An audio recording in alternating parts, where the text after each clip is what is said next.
Hey guys, Lizardlea here for 4 Heavenly Beasts, day 31. Here is the progress from day 30. So, got a lot of colors all over.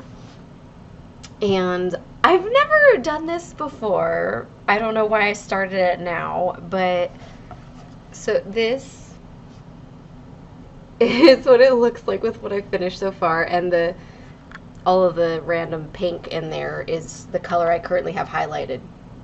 So what I started doing, it's hard to see. So that's the legend, and it goes in order from the lowest numbered color for the thread to the highest. So it starts in the hundreds and then it goes to like the 3000s. And I started just at the top, and I did like 150, and then I did 151, and then I did, 159 and 160. And so I'm on 451 right now, and I'm just slowly making my way down. I did, however, skip 310 because black is not my webcam's friend. So I try to just leave that for the end so it can just handle it all at once instead of whenever I go into that area. So, yeah, random, I don't know. I'm gonna go stitch now.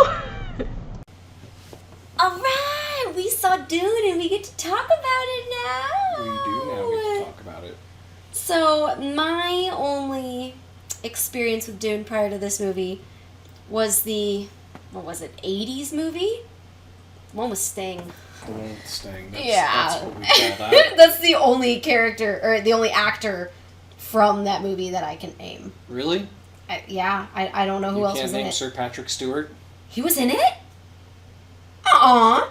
Yeah. What part did he play? What? Pretty sure he's Duncan.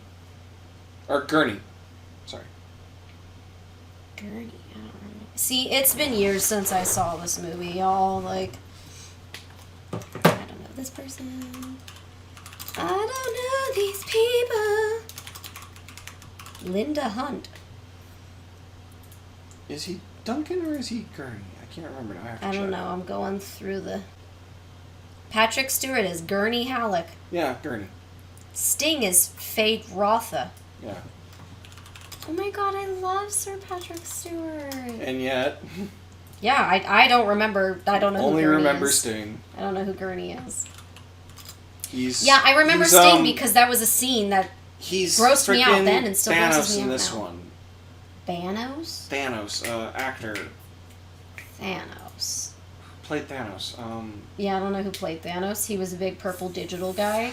That was... I can't believe this is what we're talking about instead of Dune. Josh Brolin. Sure.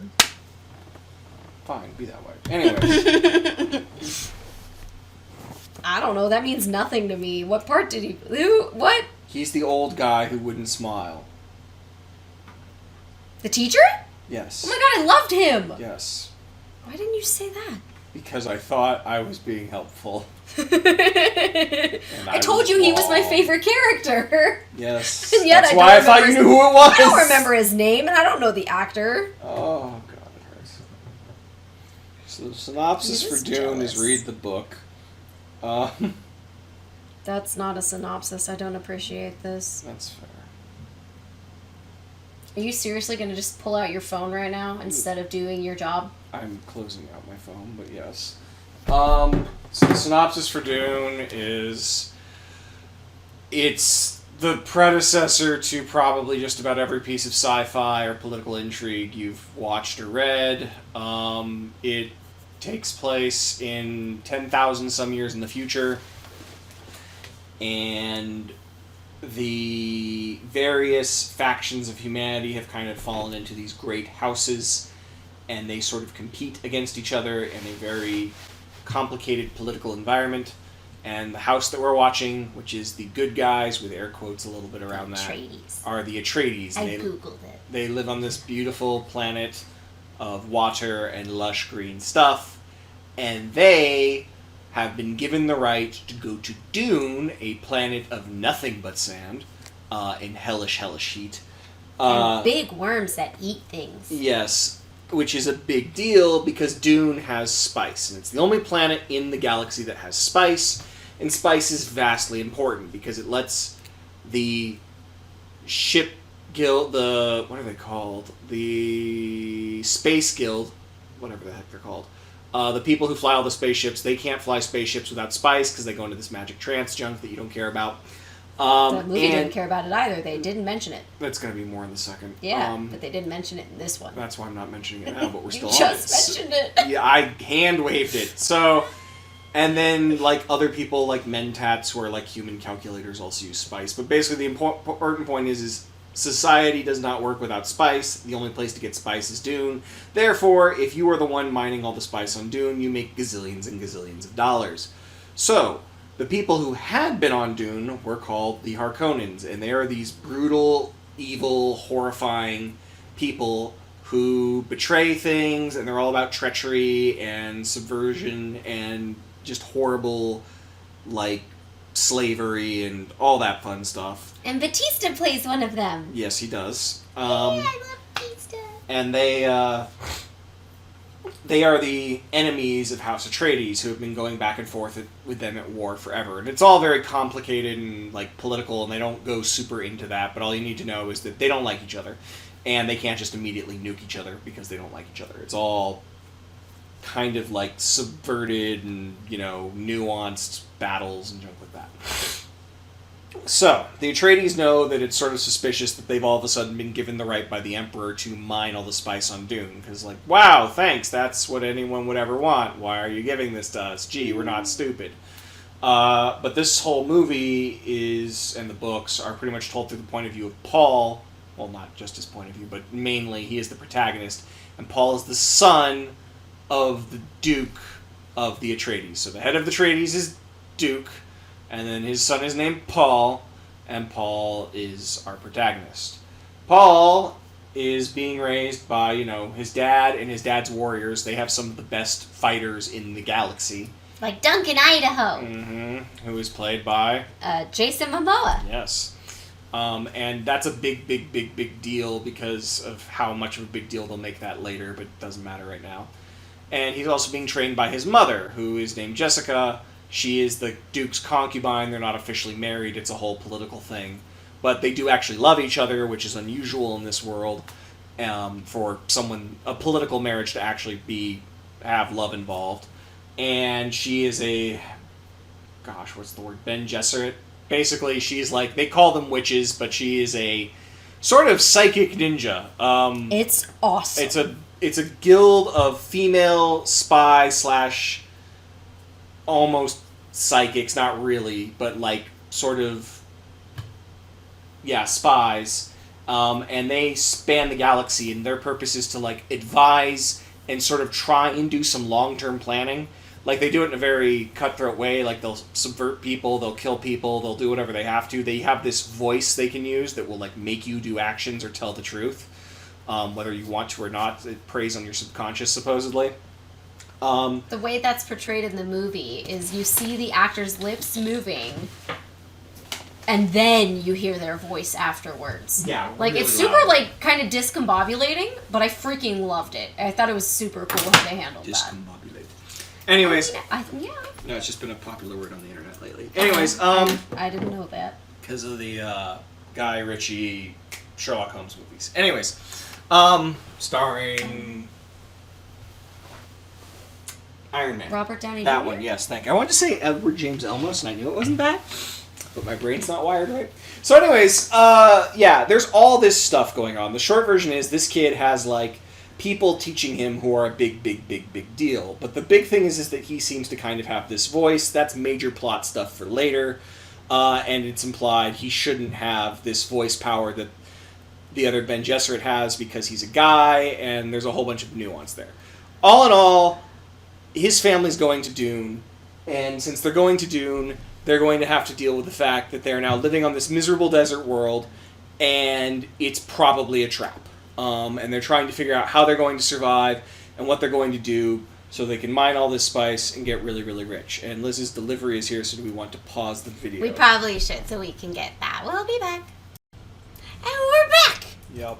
So yeah, they're living on Spice Planet, and to be clear, they're like living in palaces. You know, this is not like, oh no, we have to rough it in the sand.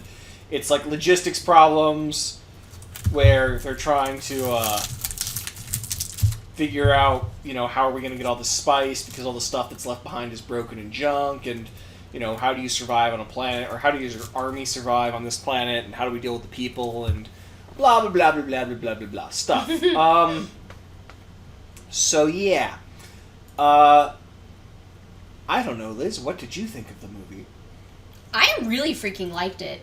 Visually, it was beautiful, but I did learn from this that I never want to go to IMAX again. It was so loud, my ears were ringing almost the entire movie, and I literally did not notice a difference in the screen size. Everybody tells me it's like significantly bigger. I didn't notice. They're all gigantic at theaters. I don't care how big it is. It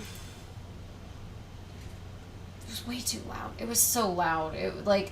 There were times when the music got so loud, or the bass in particular got so loud that I could feel it in my chest, and it was actually hurting me to the point that I could not understand what people were saying. Like, I could not hear them. I had no clue what happened. What? Oh, I was just going to say, I think it was clever that they did use the IMAX super sound during the voice moments to make them very briefly uncomfortable, but yeah. See, and that never bothered me. I already said I freaking loved how they handled the voice. I know, I was just mentioning But, ugh. But the movie itself, I am very excited to re-watch it, especially at home with subtitles, because, you know, I'll actually understand what's happening because I'll be able to read the words and I'll know what they're saying. But it was really fun. Going into this, David and I had talked about Doom prior, and he always made it sound like Duncan Idaho. No. What's his name? Is it Duncan Idaho? Which one? Idaho. Jason Momoa's character. Duncan Idaho, yes. Duncan Idaho. There's another Idaho? No, I wasn't sure if you didn't know the name at all, or if you were confusing with Gurney or something. Oh, no. Well, we had discussed, and you were like, oh, Duncan Idaho's probably going to be your favorite character. Yes. And so I was like, oh, that's great. He's going to die. So I went into it, and I also thought he was going to be my favorite. In his opening scene with the main character, they have, basically a brotherly relationship. I thought they were adorable. I was like, oh, they're so great. And then it was after that you meet the teacher, right? That you meet Gurney. Yes, I think so. And that was the first time you see them use the... No, actually, you technically see Gurney... No, I don't know. Whatever. Okay, well, the Gurney scene I'm thinking of is him and Paul fighting. Yeah, that's after when they turn on, when he turns on the shield thing. Yeah. That was cool. And it was in that scene that I was like, I really like this guy. He's so much fun. Mm-hmm. And then as the movie went on, and every scene he was in, I liked him more and more. So by the end of it, I was like, nope, Gurney's my favorite character. Like I said, I really liked how the voice was done. I feel like if I talk too much more, I'm going to get into spoilers. Okay. One of my favorite scenes is way later in the movie. Yeah. I mean, it's hard to talk about the story without going into spoilers. So, I mean, I'll just say that, yeah, I love the movie. Visually, it's stunning. I love Villeneuve's work. He does really cool things with contrast and light. And after watching Sicario and the second Blade Runner, I was really excited when I heard he got the rights to this movie, or that he'd be directing this movie, rather, and that he is actually a fan. So that usually bodes well, and it's very clear he is. There are some fans who are like, but they didn't do this or they didn't do that. To which my take is, it's a 2.5-hour movie. It doesn't feel that long, and I think it's concise. It gets the point across. Okay, David specifically mentioned how long the movie was. All right, I feel like we've discussed this. Liz has a small bladder and has to pee a lot. I was so excited about this movie. I had to pee so badly by the end of it, but I did not take any pee breaks. I'm just saying, I feel like that is a very good review coming from me. If I am unwilling to go and feel better... Did Liz have to pee? Exactly. How many times did I have to pee at the last movie? Well, okay, wait. Mortal Kombat, I peed once. We're doing this. Yes, we are. Whatever movie was prior to that, I went to the bathroom. Oh, Green Knight. Yes. I peed like 3 times during that movie. That is a slow movie. I didn't hate the movie, but I was just like, it's not worth it, I need to pee. I have the pretzel matrix thing, and now I have The pretzel opportunity cost index. There you go. And now there's also the...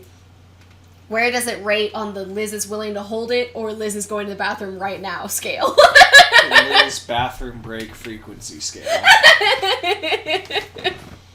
Thank you for watching. I'm sorry to Caustic everyone Channel. that is watching. I'm so sorry. But, I mean, I will say, like, their life it was choices. a really good movie. I really enjoyed it. I am so stoked that they already have a sequel, because I am going to watch it immediately. Yeah, I was very happy, because one of the things I was worried about is that since this was coming out during COVID and everything else going on, and it's a sci-fi epic that's, like, not exactly a blockbuster thing, was that it was just going to do poorly and never get the sequel, because this is the first half of the book. Mm-hmm. Heads up. Now, granted, the book does have a literal chapter break where it's like, yes, this is end of part 1, start of part 2, which involves a time skip. So this seems like a good spot to cut it, but there are people who I have met who are not happy that they did not get farther, and I'm of the opinion that... Like, personally, yes. Like, I feel like it's definitely open for a sequel, but if it hadn't gotten one, I still feel like it was a complete story. Like, yeah, I'm excited to see more, but if this is where they're gonna end it, I'd be like, okay. I would find that dissatisfying, but... I mean, I feel like there are worse places to drop off. I feel like that's one of the better ones. That's just me, though. Yeah. I am super excited that there's a sequel. Do not get me wrong. Yeah, I am dying to see it already. I want it right now. Either way, so visually it's stunning. Villeneuve is an amazing sci-fi guy. I think he's the best, period, right now. And I don't like Arrival, but everything else he's touched is pretty much gold. And he did a wonderful... Arrival, I liked the visuals. Just hated everything else. The visuals were okay, but the story was really boring. Yeah. Well, actually, it was really cliche, to be blunt. But yeah, but so... the visuals were great. Yeah, so it's very cool. It looks very, very pretty. And Dune is really lauded for having a really neat world. There's all these interesting things... because Frank Herbert spent a lot of time making sure that all of his stuff kind of followed and made sense. It's not just... Is that the author? Yes. Okay, you should have said that. Yeah, I assume most people, but you know. It's not clear. Anyways, it's not like, say, to pick on something like Harry Potter, where, oh, yeah, there's spells that can kill people, but the spell that rips the wand from your hand is the one all the good guys use, because no one's ever bothered to put a Wiimote strap in their wand. Like, you know, it's much more thought out than that, because that's, like, they don't explain it in the movie, but, like, projectile weapons don't work really because of these shields that they have that stop fast-moving objects but allow slow-moving objects through, so you can still breathe. Like, he's gone to that level of detail in his world building. And Villeneuve did a very good job of, like, making the world feel correct to even nerds like me. I'm sure there's nerds way nerdier than me who are upset about things, but it's really neat to see the very unique designs that were described in the book brought to life in a way that isn't the 80s movie, which is a David Lynch film all through and through. So, yeah. Visuals, the plot's good. Like I said, they did a very good job of making a rather difficult to handle story concise. And by concise, I mean 2.5 hours. Okay. There's a lot of little nods to things that, like, if you read the books, you're like, okay, I know what they're talking about, but they're not going to explain it. So, for example, the Mentats. For various reasons in Dune, computers are banned. Anything that's like a computer is banned. You can't make that stuff. So you have these people instead who are just super amazing at math, and they can do computer-like calculations in computer-like time frames, partly with the aid of spice. None of that is explained. You basically get one person who gets asked, like, hey, how much money did these guys spend on this? And then his eyes go, like, full white as they roll back into the back of his head, and he calculates the number and says, like, $48 gazillion. And instantaneous. Yeah. It was insane. And I feel like that's actually a really elegant way to explain kind of what's going on there. You don't need to know everything I just explained. it's nice to know it, but it's a 2.5-hour movie. We've got places to be. I will watch the 37-hour long director's cut, no problem. Oh, yeah. But I'm guessing people like Liz will eventually just pop from Needing to pee very badly, yes. problems. Well, no, but yeah, at the theater, when they get to be too long, I'm dying. But no, like, I watched the director's cuts for freaking the Lord of the Rings movies. I'm totally down for all the nerdy stuff. Give me all of it. I just need to be able to pause and go to the bathroom and, take a break and lay down and have a snack or something. Can't really do that at the theater because I can't pause. But, oh, heck yeah, if there's a director's cut, I will be right there. Although, like, so we actually talked a little bit about Dune with my dad, and he didn't say it, but at the very least, I got the impression he's read the books. Yes. Because there were things he was talking about where I was like, what the heck are you talking about, Dad? I don't know what's going on. Yeah. So he was complaining that they left so much out. And then he was like, and they didn't need this and this and this. But I was like, personally, as someone who doesn't really know the lore, like the last time I saw anything Dune related was when I was in like maybe elementary school, maybe middle school, when we had the VHS tape. And so I barely remembered anything. Like, I remembered that it was spice, but I'm pretty sure every time I try to talk about it, I always say it's salt. Isn't that what it is? I always say salt instead of spice. I have no memory. Maybe not. I don't know. That. I always say the wrong thing. I know I do.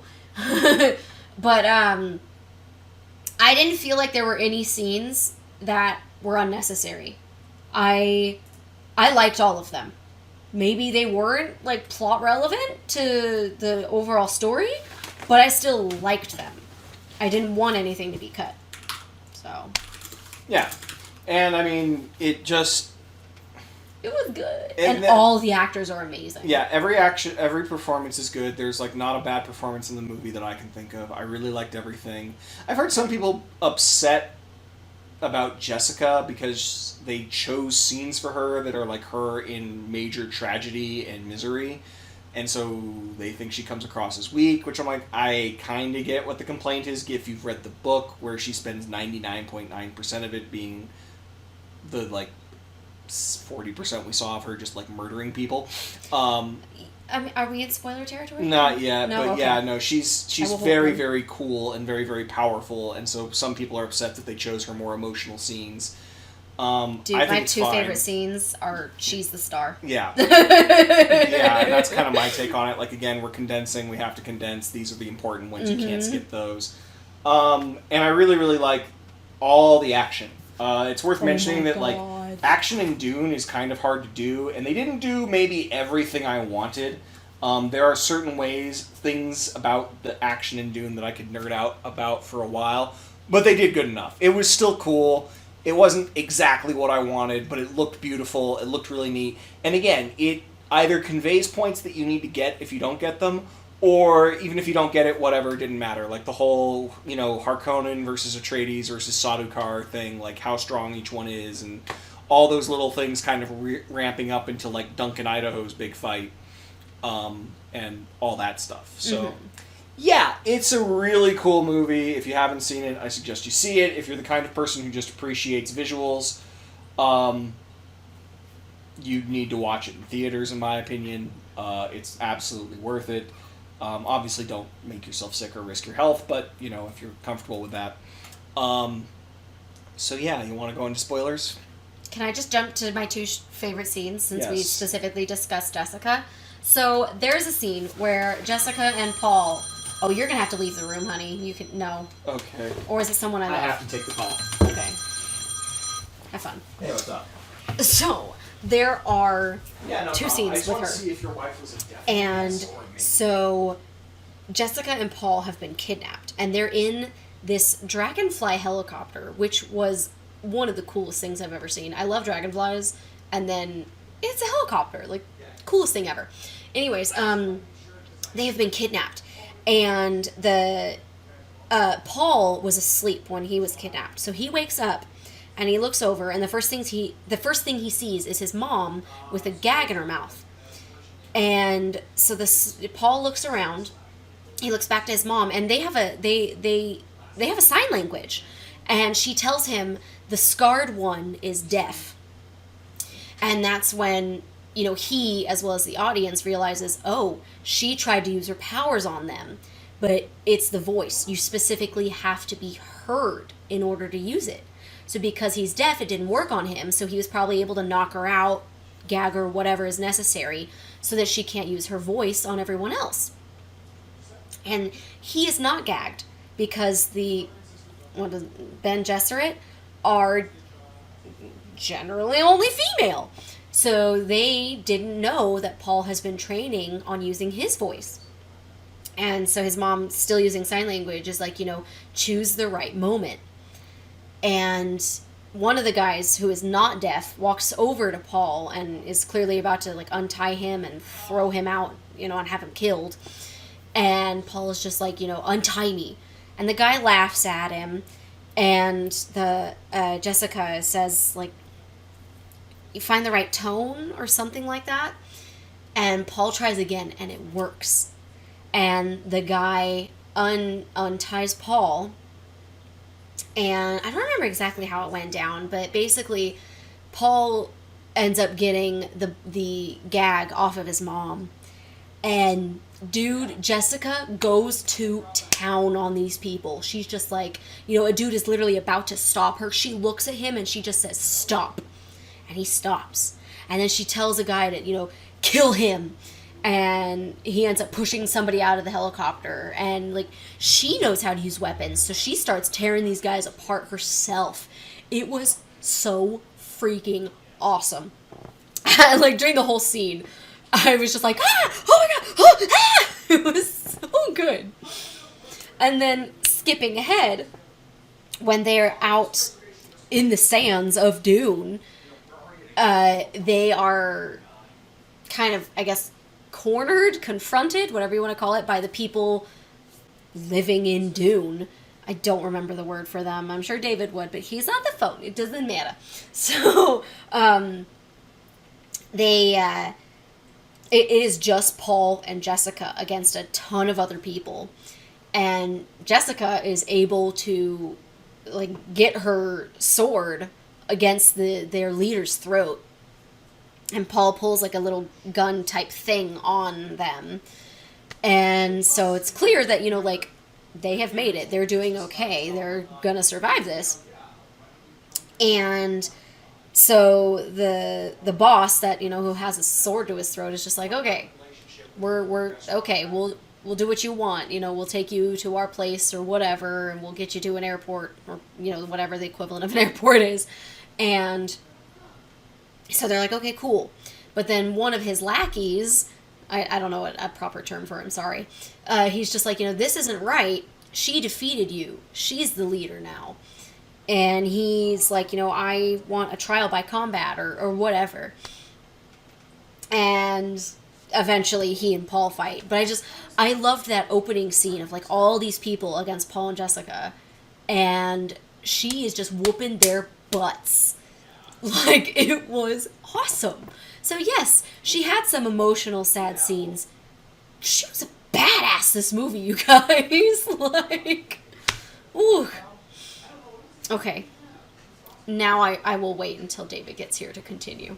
I got my fangirling out. I'm good now. Okay, David's back. He can fanboy now. So I missed all of that. But anyways... you know exactly what I talked about. I suspect, yes. No, I really love how the show managed to... It basically very quickly identifies, like, from a writer's standpoint, like, okay, there's a lot of cool backstory here, and we could talk about the world building forever, but what is actually going to matter in 2.5 hours when we've told this story? All this Mentat junk, does any of that matter to the story? No, not really. Cool, bye, gone. Like, yep. Cool one-off scenes... You'll get the point or you won't, but it doesn't matter. And, like, that can sound like heresy because plenty of people can argue, but it means this, and you're not wrong. But the main point of this entire story is the betrayal for right now, and how it completely wrecks Paul's life. Because Paul, unbeknownst to him, was supposed to be a girl. Because this all goes back to the fact that Jessica actually loved Leto, the Duke, and therefore... he really wanted sons. And she was told, no, you're only supposed to have daughters. And being a Ben Gesserit, she can do that. They can just choose the gender of their children, or sex, or whatever, at will. Because that's what they do. And they have this massive, pretty cool. super secret breeding program that they've been doing for generations to try and make a guy who can inherit their powers, because that person will then, for whatever strange reason, be able to see the future and guide humanity on what they call the golden path. Because their secret job is not just, like, making the Duke happy and whatever. They have higher order powers to, like, make sure that society survives. Because, oops, a war is going on. They might all nuke each other and kill everyone. Oops, this guy's being an idiot. He's going to starve the entire planet to death. Oops, they're all about very, very pragmatically making sure that humanity survives. And this is part of their big plan. And Jessica has gone and screwed it all up for love and had a boy. And worse, she's been training the boy, because the boy appears to have the powers, and so she's training him in them, and so he needs to be tested. Which leads us to the Gom Jabbar, which is a big thing. All you need to know is kid puts his hands in a box, puts one hand in a box. The box makes his hand feel like it's literally being burnt away, like in a furnace burning. And if he flinches or pulls his hands out from the box at all, she's gonna kill him. She kills him with a needle called the Gom Jabbar. I forget what the box is called. I should know that. I don't know. It's a box for his hand. The burning box. So anyways, that's definitely what it was. So anyways, he survives that, which, like, the mother even admits, like, I tested him longer than I would have anyone else. I guess I wanted him to fail. And that now means that he is the chosen one, or maybe sort of kind of. They play with that. Well, yeah, and prior to that moment, he was having weird dreams, wasn't he? Yes, they were talking about the fact that he was having dreams that might be telling the future. Yeah, and that's why she came over to test him. Right, he kept dreaming about Mary Jane, because Spider-Man crossovers are Oh, everywhere. that's right, yeah, Zendaya. It's a multiverse thing. Anyways, so... She was not nearly in the movie as much as I was expecting her to be. Yeah, they really put her in all the previews and everything. Yeah, like but every scene of her is in the trailer. Which is good. I was actually concerned about that, because I'm like, I'm not sure how they can have a lot of her in the movie, because she doesn't really do much in the parts that we're supposed to be going over. And the answer is, she's not! They don't! She's a great actress, so I understand wanting to, rely on that to make sure people see it. Well, especially because she's relevant right now. Yeah, because of Spider-Man, too. Yeah, so it's like, hey, look, it's someone you know. Come watch our movie. Exactly. And you know what? I can support that, because they are getting a sequel now. That's why Batista and Momoa and everybody else was like, hey, look at that! Which, yeah, but granted, they're main characters, too. So, Not as main as Paul. And by the way, I've never seen him in anything else, but that kid can freaking act. Yeah, he did a very good He could job. be older than me, I don't know, but I called him a kid because he comes across I feel like young. I've seen him in something else. Have we? Yeah, I don't know. Known for... But he looks so young.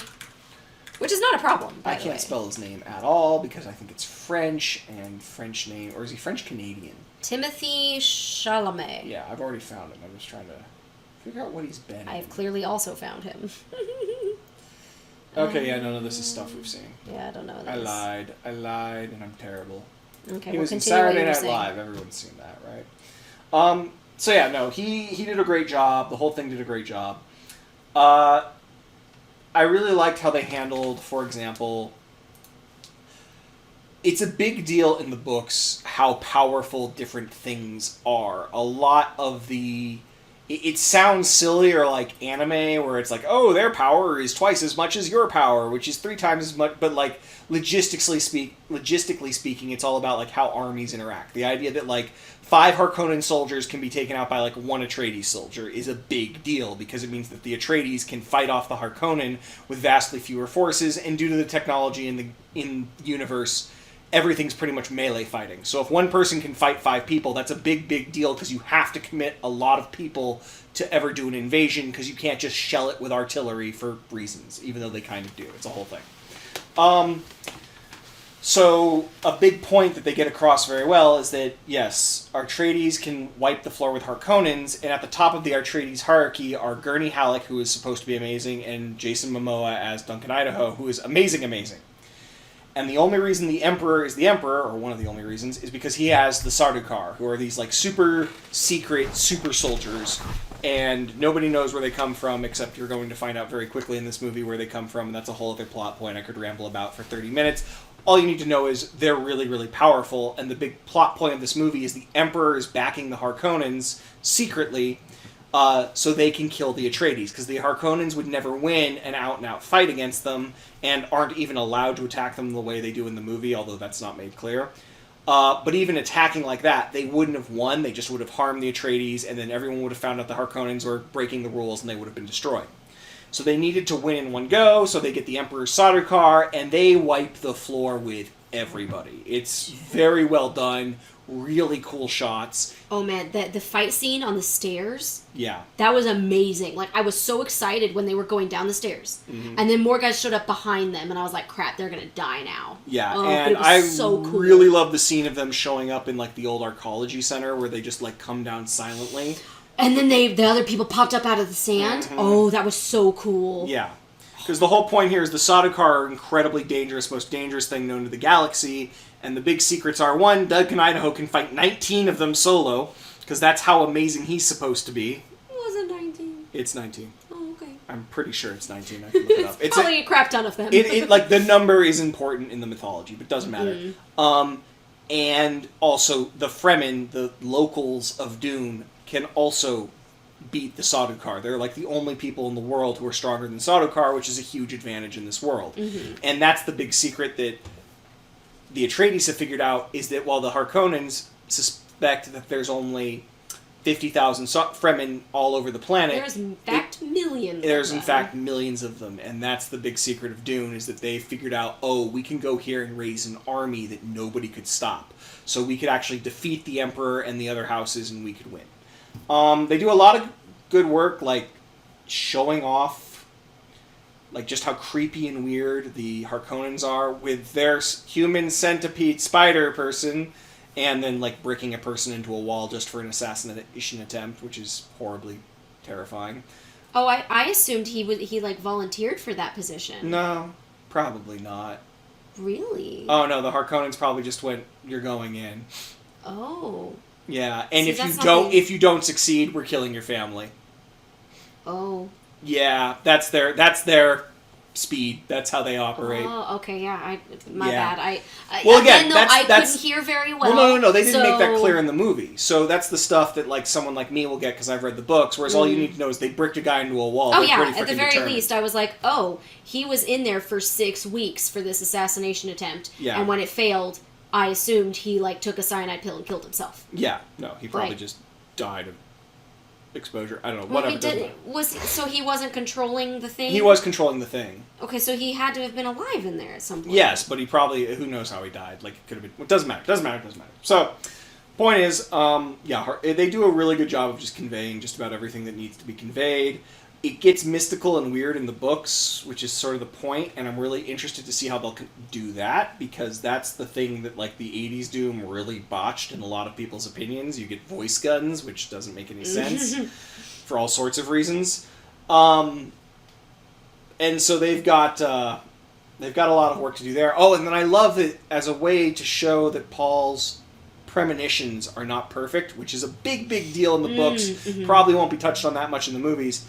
There's this character that they keep showing, who you think, he's a Fremen, obviously, and you think, oh, he's having all these moments hanging out with this guy, and he's going to be the one who teaches Paul everything. He's going to join the Fremen because, you know, he gets betrayed, him and his mom escape, and so now they've joined up with the Fremen. He's going to be the one who teaches Paul everything that he knows. And then Paul gets in a death match with him and kills him. That's the scene I was talking about. Fremen is the word I couldn't remember. Yes, the Fremen. The And so Fremen. it's like, oh, that's a big deal. Like, yeah, what- like I felt by the time they met the Fremen and we saw the black guy, I don't remember his name. No, I don't did they either. actually say it? Oh, absolutely. They did? He's Okay. part of the mythology. So, when they finally met him, I was like, oh, I know this guy. Like, he's going to train him. They're going to be buddies. And then Paul had to kill him, and I was like, what the? Oh, okay. Yeah, Like, and it was he- crazy. Even though he doesn't immediately kill him, he hesitates multiple times, which is a whole other thing. Yeah, he does eventually kill him. And it's one of the few things where it can feel kind of BS that Paul, this know-nothing whelp, who's, like, lived his whole life in, you know, the pinnacle of luxury, can somehow fight one of the most hardened warriors in the galaxy who's lived on a hell planet. But the whole point of that is his mom's a Bene Gesserit, his dad was the Duke, and he's been trained by the two strongest warriors in the known galaxy. he's one of the only people who could do that. You Oh know? yeah, that was And- absolutely yeah. the impression that I got as someone who, didn't have the background lore. Yeah. Like, And it's really... going into it, I was like, oh, he's gonna win this fight. And it's really interesting to me how they will eventually subvert and then justify and then subvert again all of that expectation and whatnot. So, and I will say, I didn't think he was gonna win because he was clearly the protagonist. I knew he was gonna win because of how he'd been trained and how he'd been raised and all of that. Like, it felt earned to me. Yeah, no, I get what you're saying. I agree, obviously. After, 2.5 hours, it felt earned. Yes. Other than that, I can't, like, the set design, the costume design, just the world building in general is just gorgeous.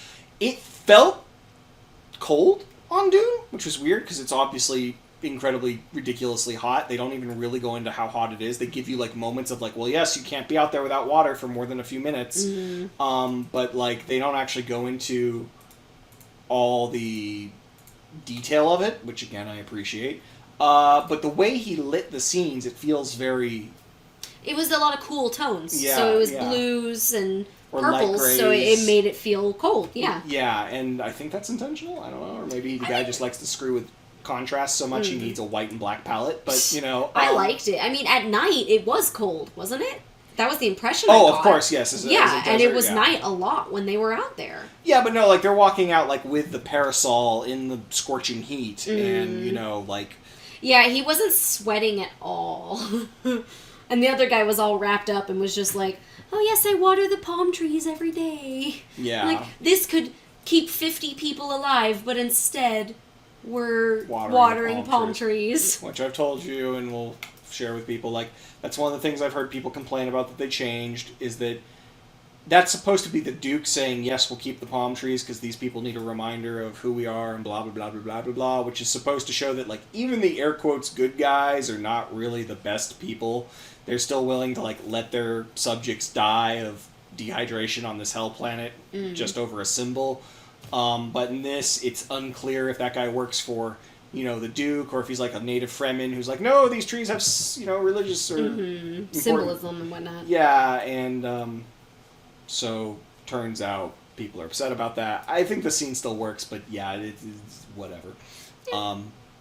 So yeah, I mean, I have absolutely no complaints. I can't wait until the new one comes out. I really want it yesterday. Me too. Oh my goodness. So good. I'm so excited. And, like, so, I don't know how old Paul is supposed to be in the book. But he at least looked like a child in this movie. I distinctly remember him being a grown-ass old man. 15. Okay, not old. But I remember him being a grown man in the 80s movie. And that was a problem with that movie, yes. He's supposed to be 15. Supposed to be 15. Yeah, I believe that. I feel like he looks more like he's 17 at the youngest. But at least it's closer than, wow, you are 36! Yeah, I still feel like, I felt like he was a teenager. I did not feel like he was in his 20s or older yet. Yeah. And I think that was perfect. Mm-hmm. I am so excited for the sequel, you guys. How old was Kyle MacLachlan? Was that the actor for him in the In first the movie? 80s, yeah. I don't want to look it up. It'll take forever and it won't make a point. He was an adult, and he was clearly an adult. Yeah. And they played him as an adult. Yeah, because they had to, because, like, there's no way. Yeah. But yeah, no, Oh, man, this guy can freaking act. Oh, my God. Mm-hmm. And is there anything else? Jessica was awesome. Obviously, Momoa was perfect. They did a really good job, although I was kind of like, he keeps exiting ships and then meeting the child. This is now a meme. Gurney Halleck is great. I love Gurney. I have Gurney was forgotten my if he's favorite. alive or not. Like, the last time we saw him, I swear he was just like, follow me! And ran into the fiery stuff. Yeah. So he could be alive, but I feel like probably not. And he's my favorite character, so he's probably dead. I think he's alive. Oh my god, if he is... No, wait. Gosh dang it. He'll die in the next movie. Just say it. I think he's dead. Man. I'll have to look it up. I really liked him. He was so much fun. Yeah. That's all. Do you have anything else? Okay, he's alive. For now. For now. Yeah, I don't think anyone's gonna make it out of this, but I know what happens. And you should see the movie if you haven't seen it. I think it's one of the best sci-fi films ever made. I have a lot of people disagree with me on that, but they're wrong, and it's okay. I will say, at the very least, visually, this movie is up there for me with Into the Spider-Verse. And that is one of my, like, most visually stimulating movies ever. That movie blew my mind. Blowed Your mind. I don't know words. What? Bob? I could watch that movie with no sound, and I still feel like it would impact me. And I feel that way with Dune. Like, that movie, the visuals were just insane. Also, I really, really like the dragonfly helicopters. Well said. Thank you. Good thing to go out on.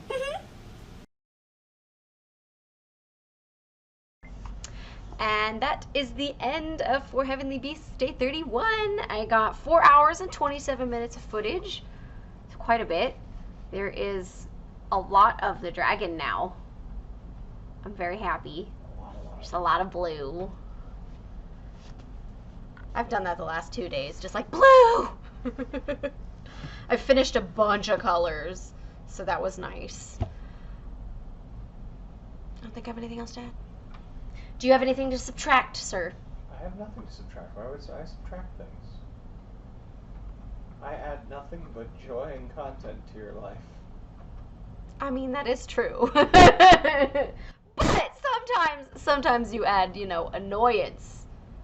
And putting things in the wrong spot continuously. I don't know what you're talking about. Really? Really?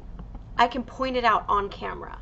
This blue bowl right here is usually in the wrong spot. It's in a designated spot. Yeah, you know You're who put it proving my there? You know who put it It's there? I designated. did, because when I got up this morning, it was right here on the floor. I'm pretty sure I left it there. No! It looks like the evidence presents that I'm correct.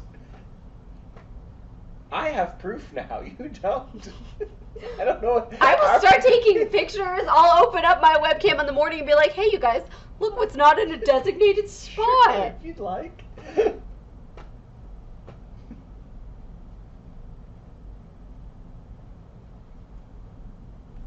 It's where it should be. Designated spot. Could it always be in a designated spot? It always is. No, it's not. Yeah. No, it's not. That's why there's a designated Look, spot it for is right now. I would just like to tell have everyone, proof it on has camera. multiple designated spots. It's allowed to be on this desk. It's allowed to be on that table. It's allowed to be on the dining room table. It's allowed to be anywhere in the kitchen off of the floor. Like, Where it often and is. yet it's constantly on the floor out here. Is it though? Yes. Doesn't Yes, look it is. like it is. And it's often on the bed, too. Where it's not supposed to be. It's because I bring you popcorn when we watch I'm shows. sorry. No, when I have like 2 handfuls, that is not compared to you eating the rest of the bag. You bring that popcorn for you. No, it's for us. It's a shared moment. It's a shared moment. Funny. Should I play the videos? No. Absolutely. But they want to not. see your ugly sweater. No, they don't. Yeah, they do. No, they don't. Oh, I bet They also do. don't want to see me, 30 pounds heavier anymore. Oh, I'm through that.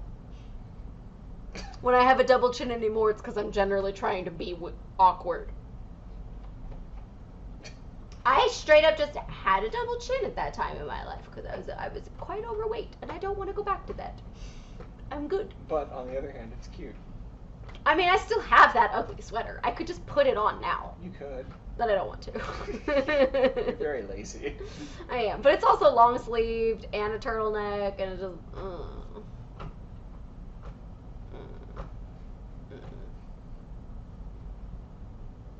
Right spot. It is. It's in a designated spot. film. I appreciate that you know where its designated spots are, handsome man. I appreciate that. Mm-hmm. I'm going to stab him one day. Not on camera.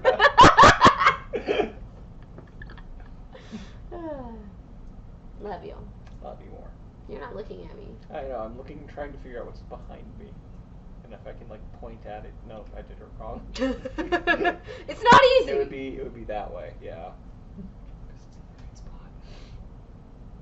You were trying to, you were like gonna point here. Well, no, I was gonna point at it's in the right spot! But then I wanted to point at the bowl. To remind you that it's in the right spot. On camera. Proving my point that I put it away right.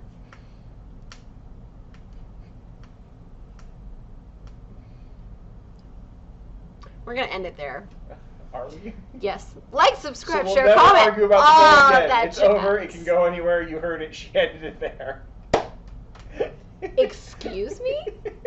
Excuse me? Oh, you ended it there. Excuse me? We were talking about the bowl, right? No! Yeah. I said about my video very clearly. Were you? And now you're being a butt. I see. Love you. You don't. Love you most. You interrupted my outro. I see. It was quite rude. I see. I have to get back into the groove. Like, subscribe, share, comment, all that jazz. And I'll see you guys in the next video. And you know, maybe it'll be a video proving that you put it in the wrong spot all the time. Sorry, what? You heard me.